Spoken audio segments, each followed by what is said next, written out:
How to know you've found your wife. Now, I have not been married, but I've definitely found quite a few girls that I would argue are wife material. I've just had life things get in the way, and I definitely identify at least, there's been many girls, and recently as well, I've found a girl that I would say would be wife material. And I'd like to share with you my experience of dating thousands of girls over the years, and give you guys my tips on what I think would be the ideal girl that you should get married to, and how to identify her, if that makes any sense. But before we kick it off, I'm Dave, and this channel is dedicated to giving you no BS, novel dating advice for the modern man. Check out my book, The Disabled Casanova, if you would like. It is a beautiful sunny day. The quality of the camera isn't that great, and I'm in Sydney CBD at the Anzac Memorial. She gives you peace. That's probably the top of the list. She gives you peace. She's not fighting you. There's no competition. That gives you peace because you understand that you guys are a team. Now, she wants to work with you. She wants to help you. She understands that most men, like yourself, want to help her. She ultimately brings peace and stability and rationality to your life. If she's emotional, if she's chucking tantrums for no reason, she's arguing with friends and family and people for no reason, and yourself, and causing you lots of stress for no reason, she's not wife material. You cannot fix her. You cannot argue your way through it. You need a girl that gives you peace. And to identify a girl that gives you peace, that takes time. So there's two aspects to that. You can't date a girl for 6 months or 1 month, maybe even a year, and she's giving you peace, and then you marry her up and then she gives you drama. It can take time, and I would argue that that time frame is 2 years. So from my experience, the most recent girl she's been a regular of mine for quite a few years, and I would say that she ticks all of those boxes. Gives me peace, isn't in a competition with me. We are a team, and we've known each other long enough for me to see all of the bad sides. The second part is, are you husband material? So it's really difficult for a lot of men out there to find a good wife when you're a bad husband. Are you husband material? Do you have some emotional instability? Are you carrying baggage? Do you have something wrong with yourself that you're going to be bringing to the table? If so, then you are not husband material. And if you are not husband material, there's very little or very few women on planet Earth that are going to make a good wife for you, because you're just not husband material. All you're doing is pretty much marrying your mum. That's going to cause a lot of troubles as it is. So you need to have a close look at yourself. Are you stable mentally? Are you rational? Are you supportive? Do you have any mental illnesses that might hold you back? Are you financially stable? Do you have anything that would be deemed to be something that a good husband would not do? Drug addiction, etc. If so, then you can go out there and try to find yourself a wife. But if you are not husband material, there's very few women on planet Earth that would actually make a good wife for you. The second aspect of that is, in the West, there's only possibly, 50% of the women that are available and within your age range that technically make up could be classified as wife material. I know a lot of people might say that it's 30% because there's a lot of bad marriages out there. You could say it's 50%, but the thing is, just because the divorce rate is 50% and 70% of marriages are unhappy marriages, a lot of those men are bad husbands. A lot of those men are bad men. So you got to calculate that out.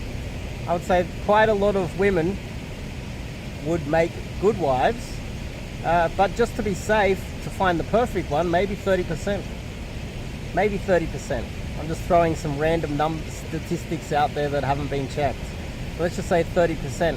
My personal experience is that you have to meet a lot of women, date a lot of women, and what happens is you go out there and you approach a lot of women. The vast majority of them aren't going to date you. Out of that percentage that reject you, there's going to be a percentage that will come out and date you.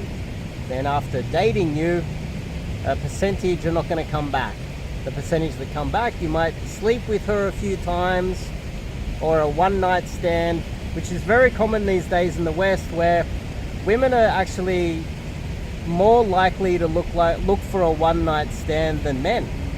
There's a lot of men out there, and that's not the top 10% of elite men that can sleep with whoever they want and they discard women all the time. I'm talking about a large percentage of women that will have a one-night stand with you and they won't come back. That's because in the West, there's a multitude of reasons why. I don't want to get into that, but there are a lot of women that would sleep with you once and then they won't come back. You might argue that that is because you're not good in bed. I would not argue that. That would just be feeding into the political enemy that hates men. And I don't think it's because you're good or bad in bed. I think it's because a lot of women just want to have their freedom and they want to be able to have one night stands, and they're more likely to want one more stands than men these days. And so that means that you're going to have trouble locking them in as a girlfriend in the first place. Out of those girls that you will start sleeping with, maybe out of a percentage of them, most of them, or a percentage will leave, but a small percentage will actually want to see you again, and then they might want to date you. I tend to believe it's the third time you've slept with her, it increases the probability to a percentage that you can tend to feel safe that she's going to stick around. And then you start dating her, and then it's just whether she sticks around or whether you guys have chemistry, whether it works out or not. And then I would argue, as I said to you guys previously, she needs to tick all the boxes of, is she creating drama? Like, does she give you peace and things like that? Does she tick all of the boxes, and do you tick all the boxes as a good husband, possible husband? And is she irrational? Is she fighting with you, battling with you, or are you guys working as a team? And then that cuts a percentage of the girls that you're dating, and she's coming back and you guys are in a relationship, down to a smaller percentage of girls that you would deem to be wife material. And then what you need is, I would argue, over a year. I would say 2 years is a safe bet, especially because of the society we live in and the amount of emotional baggage and damaged women with all the options that they have in society. You need 2 years to fully get to know her. That's what I would argue, over a year at least. Now, when you work your way through that process, that's going to require you to not only approach or find on dating apps or however you're meeting the girls in nightclubs or whatever, meet a lot of women. You need a lot of women coming in order to get to the small amount at the very end that you're actually dating and you might find as wife material. That's if you want to succeed in the marriage game. You want to find yourself a good wife material type of a woman. If you don't, just marry the first girl you meet in the nightclub at 2 a.m. Good luck. Or meet a few girls on Tinder and just pick the hottest one, and fingers crossed everything's going to be okay. My argument here is that you need a large amount of volume of girls coming in if you want to do it properly and find a good wife that will stick with you for thick and thin and through to the rest of your life. It's going to take time. And it's going to take you to meet a lot of girls if you want to get the best possible wife and be in that 30% of successful marriages that last. And I don't know what percentage of that 30% that last that are extremely happy. Probably a smaller percentage as it is. If you want to be in that small percentage, you have to put in the work. This is one of the biggest decisions that you're going to make in your life. Why not make sure that you get it right? And that means you're going to have to meet a lot of girls and date a lot of girls, and then get them to the stage where you're sleeping with them and they leave because they just want a one-night stand, because that's women today. And then you eventually got to get down to the small amount that you're actually dating and taking seriously. That's going to take a lot of work. And that's why when I teach you guys cold approach, I take you guys out here and teach you to meet lots of women. And that's why. It's not because we're looking for one-night stands. That's what women are doing these days. A lot of men are looking for a serious relationship and a wife. And that's what I'm trying to help them to do. Trying to avoid the apps of damaged women online.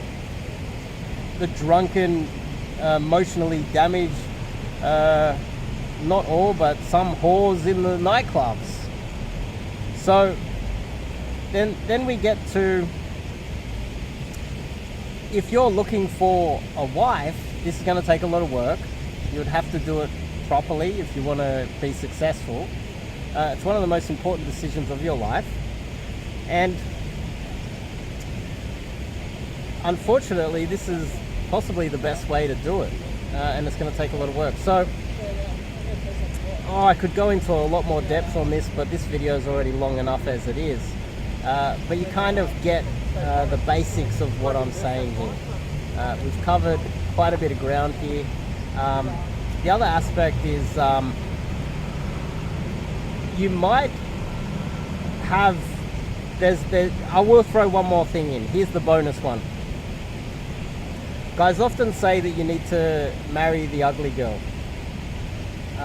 I would argue that that is not 100% true. There are a lot of beautiful girls out there that don't have high body counts and aren't whores. Not all the hot ones cave into all of the men's attention. There's a lot of good ones out there. And quite often, if they have a whole lifetime up until 18 through to 25 of fending off suitors, and she chooses you, and she's hot because of all of the suitors chasing her all the time, you are in a position where you've found yourself a girl that you can trust. Other than, there are a lot of women down there that are the average looking woman, and this is the general consensus. This is what most men think, that you need to marry an average girl to have a good life. I would say that that is not true. Not 100%, there's obviously exceptions to every rule, but this is the general rule that most guys think that they should marry the average looking girl.